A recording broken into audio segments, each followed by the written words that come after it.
Hi, and very good morning to you. It's Jim from Maverickstar. Guys, as you know, 17th of every month is our most important day because we take the latest magnetic pole position over the Northern Hemisphere and we pin it on the Google Earth maps so that you can see and also follow if you want to. What do you think about what's been going on, first of all, in Europe with all these flash floods? Over 1,000 people missing, over 100 people dead, even in Turkey, mud landslides. You know, hurricanes, landslides, floods, droughts, all increased over the last 30 years. Now, why do you think that is? Do you think it's down to CO2 and man-made carbon? Or is it more than likely what we're seeing in this picture here? Over the last 30 years, from 1990 to 2018, we can see that the only thing that has really noticeably changed on our planet with its mechanics is that the magnetic North Pole has been travelling at a faster rate than it has for the previous 90 years before it. We know that when you get a decrease in the magnetosphere, it allows more cosmic radiation in, therefore allowing more cloud formation to form, and therefore making those jet streams more sluggish, dislocate, break and merge with polar and subtropical jet streams both over the northern and southern hemispheres. Why isn't this being discussed in mainstream media? Comments in the section, let me know your thoughts. Guys, we're reaching a critical point here with funding at the observatory, and it really needs to change, and I do really appreciate those people that help, but you know, we need to do something about this now, because it's coming down to just a couple of people now each week putting a little bit of funding into the observatory. You know, we've had a little setback, as you'll see a bit later on when we look at the TriMag data, and that can be improved.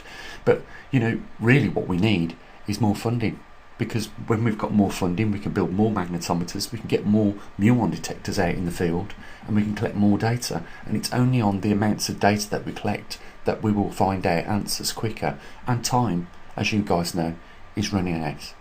So there's a link down in the section. Don't just be one of these people that keep coming and coming and coming to get the data and get the information on this most important anomaly that's happening in humanity. Be one of those people that supports it as well.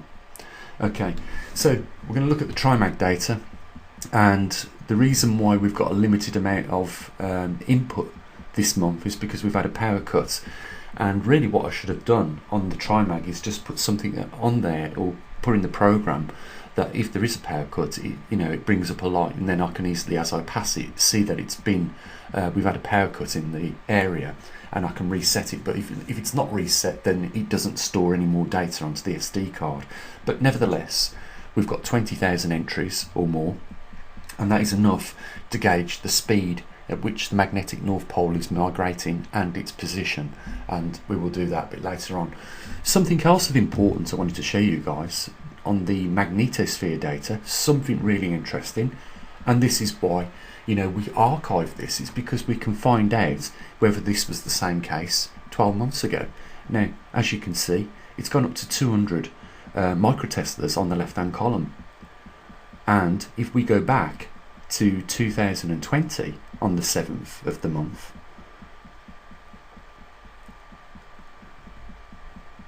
here you'll see that it peaked again at that 200 microteslas, because this usually hovers around 199 and 198, as you guys know. But it's been peaking now for 3 years in concession.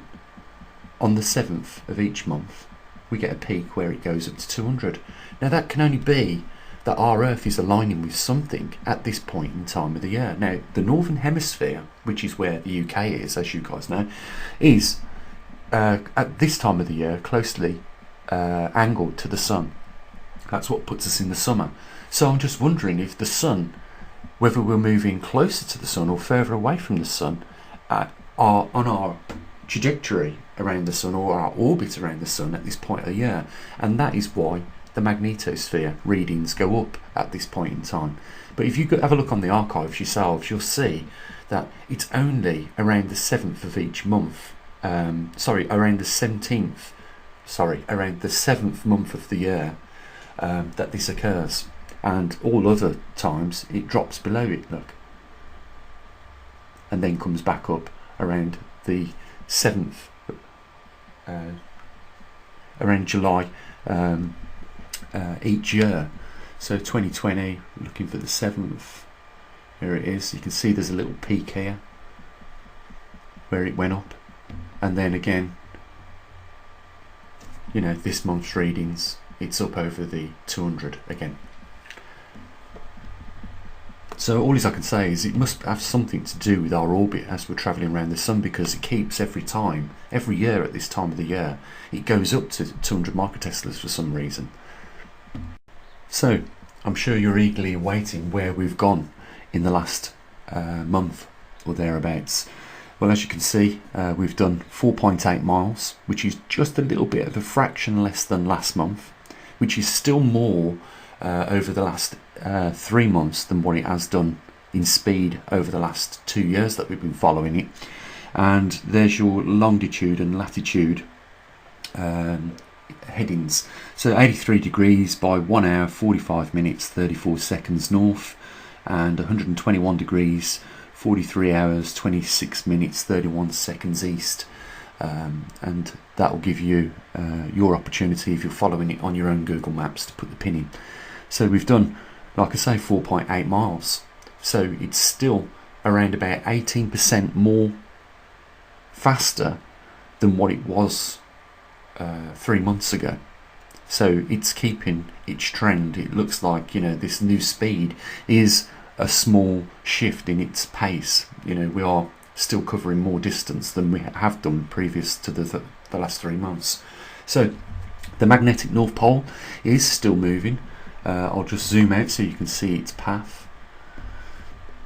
Let's just clear these off first, and if I zoom out, you'll see the corridor in which it's moving towards Russia. We're about, I don't know, at this rate, must be around about 18 months now off that 40-degree mark. And if I just scroll down, you'll see where it's heading, and where that new North Pole pin is the direction which it's heading currently. And we know why it's heading that direction. It's because Canada's magnetic intensity is losing field strength and Russia is gaining, and that can be seen clearly on the next map.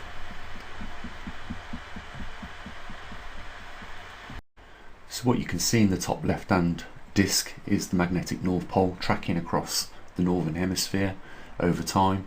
On the right hand side disc, you can see the magnetic South Pole leaving the Antarctic Peninsula, and what you can see in the bottom disc are the two poles. And you can also note that the intensity over Canada is weakening, whilst over Russia the intensity is increasing. That's why the actual pole is being drawn over towards Russia. Like I've said before, where our compasses point is not pointing at either pole. We do have two poles over our northern hemisphere and two over the southern hemisphere, although the one to the left on the southern hemisphere is a lot weaker than the one on the right, which is creeping upon Australia. But the point is this, is that our compass is only pointing north because of the two intensities. So it's found the strongest field line in between the two intensities, and that's where the needle is drawn to. If Canada disappears, its intensity, what will happen is our compasses will be pointing somewhere in Russia. That will be the new magnetic North Pole at that time. So what we're seeing is a trend where the intensity is dropping off over Canada, and rapidly.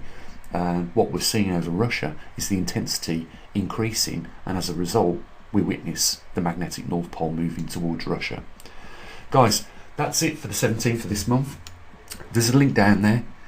Please be one of those people that help and support what we do here, because there isn't anything else like this on YouTube. No one has the equipment the same as us, and we talk based on the scientific method of collecting data. That's what we do. It is an official observatory and it needs public support, and I'm hoping that a few of you guys, after you've listened to this, will step up to that mark. Guys, enjoy your day, take care of your loved ones, and as always, bye for now.